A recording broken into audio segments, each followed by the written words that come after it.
Bienvenue dans notre hebdo-catho d'Arlon, l'actualité de notre unité pastorale Notre-Dame d'Arlon.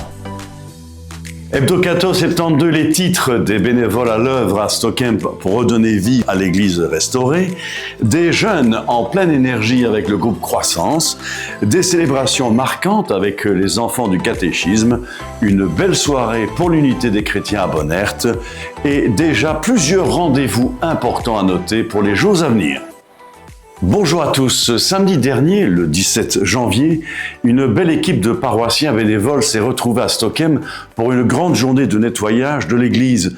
Une église récemment restaurée après l'incendie de 2022 et qui devient peu à peu, pour beaucoup, leur nouvelle église.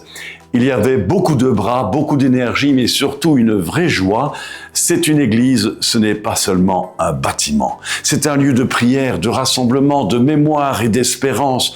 Un lieu où l'on célèbre les grands moments de la vie et où l'on se retrouve tout simplement comme communauté. Oui, restaurer et entretenir une église demande des moyens, dons, collecte, soutien public, travail des fabriques d'église. Mais sans l'engagement humain, tout cela serait bien vide. Et c'est là que les bénévoles entrent en jeu. Rien ne serait vraiment vivant, accueillant et beau dans nos églises sans celles et ceux qui nettoient, décorent, fleurissent, réparent et prennent soin de nos lieux semaine après semaine.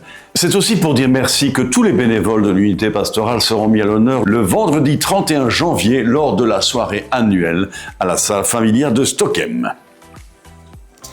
Autre belle énergie ce samedi 17 janvier à Ville-en-Pré avec la rencontre du groupe Croissance. Près de 20 jeunes ont participé à un grand jeu de questions et de devinettes avec les résidents.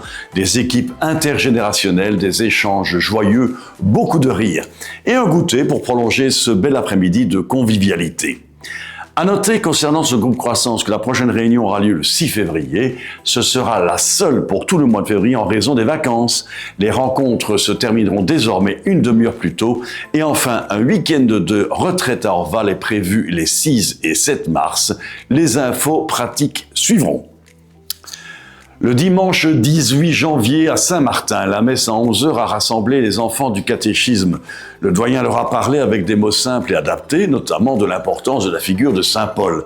L'intégrale de cette homélie est disponible sur nos réseaux sociaux, mais écoutons-en un court extrait.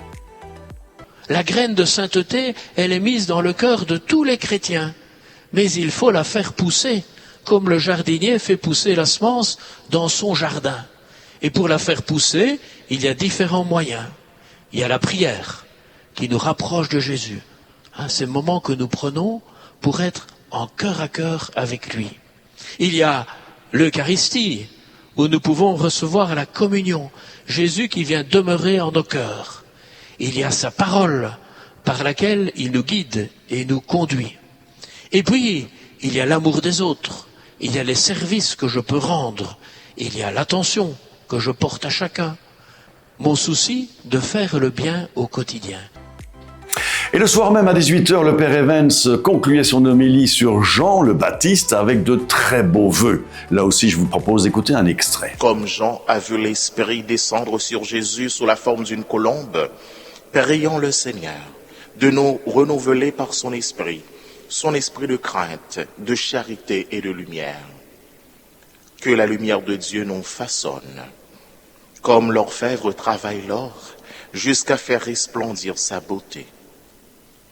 Que Dieu fasse rayonner en nous sa lumière, pour éclairer la route de tous nos frères et sœurs, qui ont soif de lumière, de paix, et qui espèrent entrer et goûter à la joie de Dieu.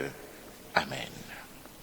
Ce jeudi soir 22 janvier à Bonnert avait lieu la rencontre de la semaine de prière pour l'unité des chrétiens, une soirée marquée par la découverte de la catéchèse des icônes et un temps de prière devant l'icône du Christ. Les chants de la communauté œcuménique de Thésée ont accompagné ce moment simple, profond et fraternel. Il s'agit de l'une des représentations les plus anciennes et les plus profondes du Christ dans l'iconographie chrétienne, et son message est à la fois bouleversant et consolant.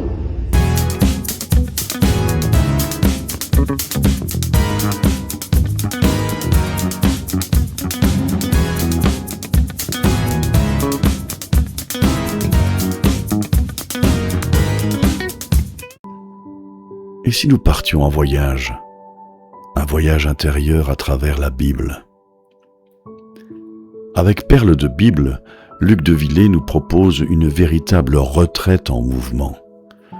Pas moins de 12 itinéraires bibliques comme autant de chemins à parcourir sac au dos, pas à pas. Ici, les récits bibliques ne sont pas idéalisés. Ils sont humains, parfois trop humains, traversés par les doutes, les chutes, les élans. Et c'est précisément là que Dieu se laisse rencontrer.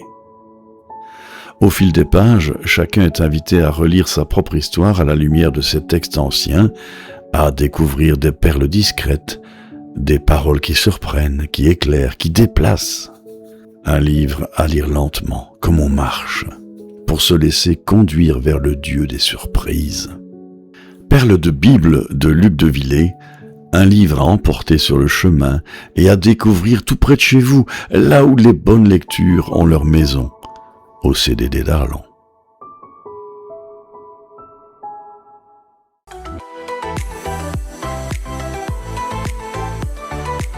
À présent, jetons un coup d'œil sur l'agenda à venir. La collecte du week-end de 24 et 25 janvier sera au profit de l'action d'Amiens pour lutter contre la lèpre et la tuberculose. Le groupe Laudato Si se réunira le lundi 26 janvier à 9h30 à la salle Godefroy Kurde de Saint-Martin. Réunion des catéchistes de 4e et 5e année le mercredi 28 janvier à 20h15, même lieu.